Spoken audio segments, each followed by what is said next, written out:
Olá, galerinha, tudo bem com vocês? Espero que sim. Vamos começar mais uma videoaula. Já é a segunda videoaula do quarto bimestre, hein?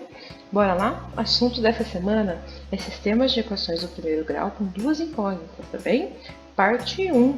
Vamos começar? Antes de iniciar, eu tenho alguns recadinhos para vocês. Olha só, nós vamos estudar sistemas de equações durante as semanas 20, 21 e 22, tá bem? Nós vamos bem devagar, então dá tempo da gente aprender bem, tá certo? Esta é a primeira videoaula. Nas próximas semanas a gente tem outras, por isso que eu escrevi lá no início parte 1, tá bem? Então vamos lá. Próximo recadinho. O material didático tem muitos exemplos resolvidos e as atividades das 3 semanas, para quem quiser adiantar os estudos, tá bem? Não precisa pegar o material e fazer todas as atividades. Vocês podem dar uma olhadinha lá, tentar fazê-las para estudar, tá bom? Eu vou dividir aquelas atividades que estão lá em 3 semanas, tá certo? Muito bem. Não precisa ler todo o material. O material está completo, com todo o conteúdo da semana 20, 21 e 22. Mas para essa semana número 20, vocês precisam ler apenas as 3 primeiras páginas do material. Pode ajudá-los, tem bastante exemplo resolvido lá, hein? Então vamos começar a nossa aula? Maravilha, bora lá! Então vamos começar com equações do primeiro grau com duas incógnitas. Semana passada a gente fez uma revisão sobre equações do primeiro grau com uma incógnita, né? Então olha lá, equações do primeiro grau com duas incógnitas é uma sentença matemática do tipo ax mais by igual a c, sendo a, o b e o c números reais, não nulos. Nossa, professora, ficou confuso? Ficou confuso? Então vamos lá. Como assim, né? Como é que vai ser isso? Vamos ver uns exemplos. Olha só. Coloquei 2 exemplos para vocês. Letra A. 2x mais y igual a 15. Olha, é uma sentença matemática. É uma equação onde nós temos o sinal de igualdade, temos números, temos letras e temos operações. Letra B também, olha lá. Números, letras, operações e sinal de igual. Então também é uma sentença matemática, certo? E é do primeiro grau por quê? Porque nós não temos expoentes nas letras. Isso mesmo. Olha a diferença. Olha aqui embaixo. X ao quadrado mais y igual a 4 é uma equação do segundo grau. Por quê? Porque tem o expoente 2 ali, olha, na incógnita x. Se tivesse o expoente 3, seria do terceiro grau, professora? Isso mesmo. Se tivesse o expoente 4, seria do quarto grau? Perfeito! Então, nas nossas duas equações, ali ó, no exemplo A e no exemplo B, não tem expoente nenhum. Então, é o expoente número 1. Lembra que não é necessário, né? Então, são equações do primeiro grau. Maravilha! Essas equações, elas têm muitas soluções. Observa só o exemplo. 2x mais y igual a 15. Olha aqui uma possibilidade. Pensem aí comigo, que números que nós podemos usar no lugar do x e no lugar do y para que o resultado seja igual a 15? Eu tenho ali 2 vezes x mais y igual a 15. Quando a gente resolve, a gente está procurando um número aí que dá certinho no lugar do x e do y para que continue verdadeira essa sentença, para que tudo que esteja aí escrito seja verdadeiro. Olha aqui, vou começar com um exemplo. Se eu usasse o x, no lugar do x eu usar o 8. E se no lugar do y eu usar o menos 1? Olha lá, no lugar do x eu usei o 8 e no lugar do y eu usei o menos 1. E fizer esta continha. 2 vezes 8, 16. Mais e menos vira menos, então eu vou ter que tirar 1. É igual a 15. É verdade, é uma verdade. Então eu digo que o 8 e o menos 1 são soluções para esta equação. Vamos ver um outro exemplo? A mesma equação, tá vendo? Ela tem mais soluções. Se eu usasse o 7 no lugar do x e o 1 no lugar do y, olha lá, no lugar do x é o 7, no lugar do y é o 1. 2 vezes 7, 14, mais 1, igual a 15. Verdade! Entenderam? Então, toda vez que eu encontro os números que tornam a minha sentença verdadeira, esses números são soluções dessa equação. Vou colocar outro exemplo aqui. Se eu usasse 5 no lugar do x e 5 no lugar do y, olha lá, 5 no lugar do x e o 5 no lugar do y, e fizesse a continha, 2 vezes 5 mais 5 igual a 15. Opa, verdade também. Então, 5 e 5 também são soluções, certo? Então, equações do primeiro grau com duas incógnitas, ou seja, com duas letrinhas, sempre tem duas soluções, certo? A gente vai sempre ter que procurar dois números, certo? Maravilha! Então, vamos lá para o nosso primeiro exemplo? É um probleminha para a gente descrever na forma de equação. Em um supermercado, 1 kg de feijão custa aproximadamente R$ 7,00 e 1 kg de batata custa 3. Se gastarmos R$ 16,00 comprando feijões e batatas aí, neste supermercado, como podemos expressar este gasto por meio de uma sentença matemática? Vamos à solução? Muito bem. Primeira coisa nos probleminhas, vamos organizar as informações. Eu chamei o feijão de X, a quantidade que eu vou comprar de feijão, X, porque eu não sei quanto vou ser comprado. E a quantidade que eu vou comprar de batata de Y. Olha como ficou a nossa equação. 7x mais 3y igual a 16. O que significa esse 7x? É o preço de X quilos de feijão. Como assim, professora? Ora, se eu comprar 1 quilo, não custa R$ 7,00? Vou fazer uma vez só de 7, certo? Se eu comprar 10 quilos de feijão, não tem que fazer 7 vezes de 10? Porque eu vou pagar R$ 70,00 de feijão? É isso. O X está no lugar da quantidade de feijão que eu vou comprar. Do mesmo jeito ali, ó, 3y. É o preço de y quilos de batata.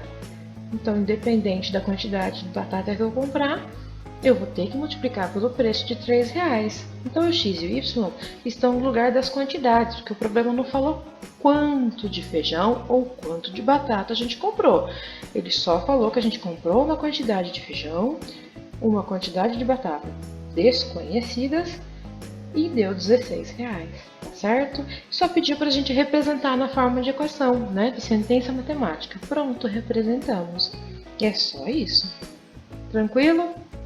Então, lá, esta é a equação que representa a situação, certo? Então, vamos para um segundo exemplo? Olha lá, ao chegar numa padaria, o Rodolfo comprou algumas canetas de R$ 2,50 cada e também alguns lápis de 50 centavos cada. No total, ele gastou R$ 10,00.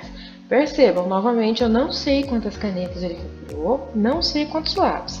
Só sei o preço dos lápis e da caneta e eu sei que no final das contas ele gastou R$ 10,00 comprando alguns lápis e algumas canetas, certo? Pergunta: qual é a sentença matemática que mostra o quanto ele gastou? Então vamos organizar as nossas informações. Eu vou usar X para indicar a quantidade de canetas e Y para indicar a quantidade de lápis, certo? Olha como que fica. 2,50 vezes X mais 50 centavos vezes Y igual a 10.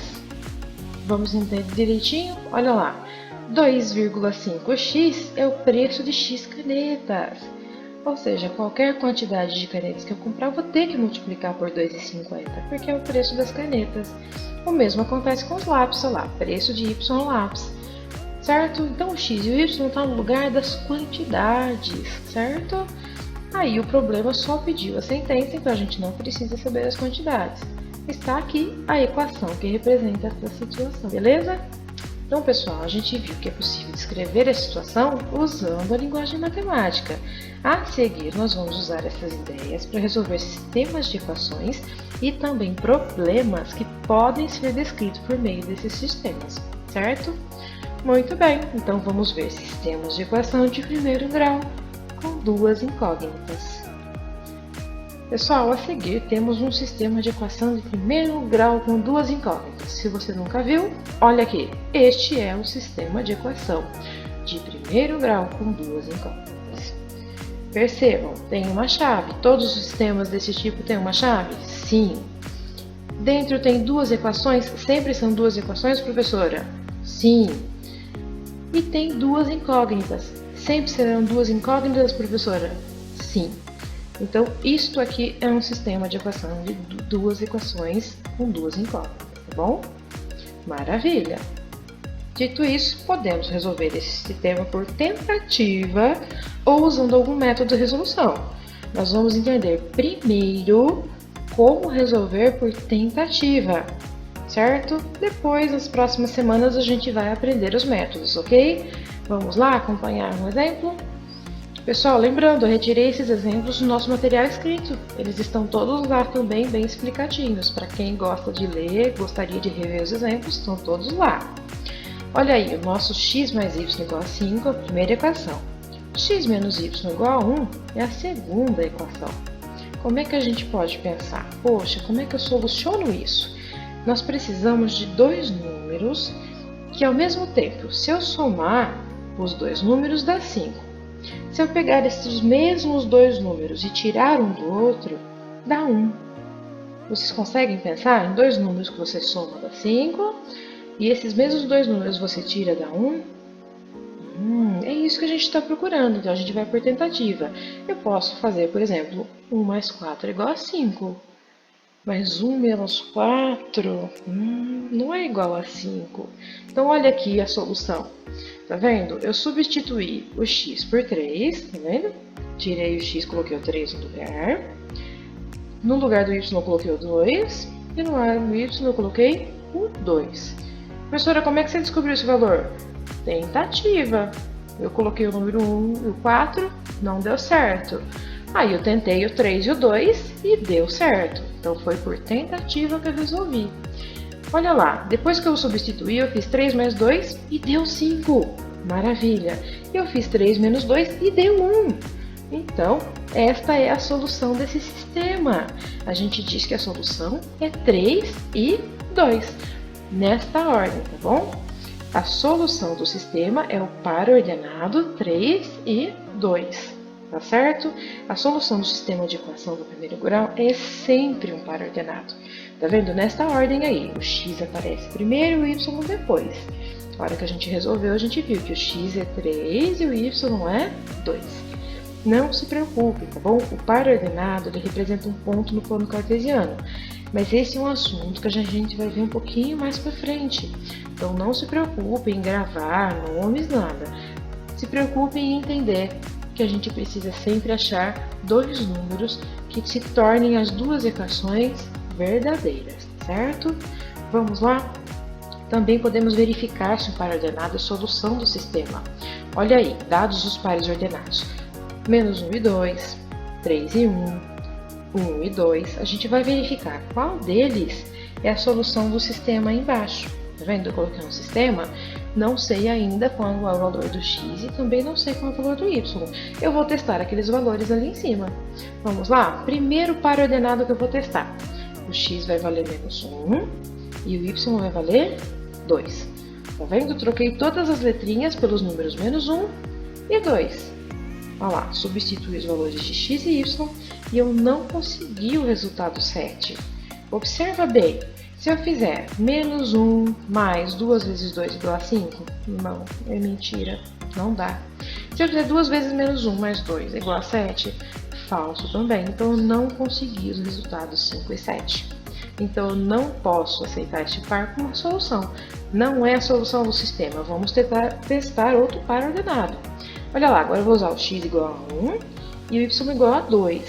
Troquei os x por 1 e todos os y por 2.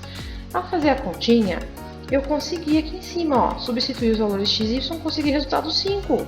1 mais 2 vezes 2 dá 5, é verdade. Mas olha a equação de baixo, não dá resultado 7. 2 vezes 1 mais 2 dá 7. Então também não encontrei a solução. Este par ordenado não é a solução do sistema. Tem mais um parzinho para a gente tentar. Olha lá, agora eu vou usar x igual a 3 e y igual a 1. De novo. Tá vendo? Substituir todos os x por 3 e todos os y por 1. Ao fazer a continha, as duas sentenças ficaram verdadeiras. Olha lá, 3 mais 2 vezes 1 é igual a 5, verdade. E 2 vezes 3 mais 1 é igual a 7, verdade. Que maravilha! Então, este par ordenado é a solução do nosso sistema. Beleza? Que maravilha! Vamos para mais um exemplo? Olha aqui, temos um probleminha. Durante uma aula, a professora pediu aos alunos, por favor, formem um grupo com 8 alunos para um trabalho especial. Pense e responda nessas duas perguntinhas. Primeira pergunta: quantas meninas e meninos haverá no grupo? Bom, a professora quer 8, mas eu ainda não sei quantos meninos e meninas vão formar esses 8 integrantes. Letra B: se o grupo já foi formado e o número de meninas é o triplo do número de meninos, então quantos meninos e meninas há no grupo? Espera lá, vamos resolver cada uma dessas questões separadamente. Primeira pergunta. Para a questão A, existem muitas possibilidades. Observa só. Eu fiz até uma tabelinha para mostrar. O grupo poderia ter nenhum menino e 8 meninas, correto? Que ainda assim teriam 8 integrantes. Poderia ter também um menino e 7 meninas. Poderia ter 2 meninos e 6 meninas. 3 meninos e 5 meninas. Vocês viram quantas possibilidades? E ainda assim continua sendo 8 integrantes, como a professora pediu? Olha lá, tem mais. Se fosse 4 e 4, 5 e 3, 6 e 2, 7 e 1. Todas essas possibilidades são as respostas para a pergunta A. Tá certo? Quantos meninos e quantas meninas tem nesse grupo? Poderia ser qualquer uma dessas possibilidades. Então é uma pergunta muito aberta, né? E assim, olha, solução da A, eu também posso escrever da seguinte maneira: em linguagem matemática, essa situação pode ser descrita como uma equação com duas incógnitas. Eu posso transformar esse meninas mais meninos igual a 8 em x mais y igual a 8. É uma sentença matemática, né? Lá usamos x para as meninas e y para os meninos. Vamos para a nossa pergunta B? Olha lá. Observando as possibilidades na tabelinha anterior, nós vimos que o número de meninas é o triplo do número de meninos quando há 6 meninas e 2 meninos. Vamos conferir. Olha só, eu tenho aqui na letra B um pedacinho daquela tabela que a gente já conheceu. Se eu tiver 2 meninos e 6 meninas, eu tenho 8 integrantes e o número de meninas é o triplo do número de meninos. Olha só, 6 meninas é a mesma coisa, né? É igual ao triplo de 2 meninos. Triplo é 3 vezes, não é mesmo? Verdade, então essa é a solução. Quando tem 6 meninas grupo e tem 2 meninos, acontece a situação da letra B. E a gente também pode escrevê-la lá usando uma equação, uma sentença matemática. De novo, eu usei x para as meninas e y para os meninos. Então, o número de meninas é igual ao triplo do número de meninos. Como é que fica isso matematicamente? X é igual a 3y. Bacana, né? Galerinha, por hoje é só. Muito obrigada por vocês assistirem essa videoaula. Fiquem atentos lá na nossa sala de aula online, tem atividade para vocês responderem, não se esqueçam, tá bom? E não se esqueçam também de ver mais o nosso material de estudo, tem bastante exemplo resolvido lá. E eu estou sempre online. Por favor, me mandem as dúvidas, tá bem? Vou ficar contente se eu puder ajudar vocês em alguma coisa, tá bem? Tchau, até a próxima!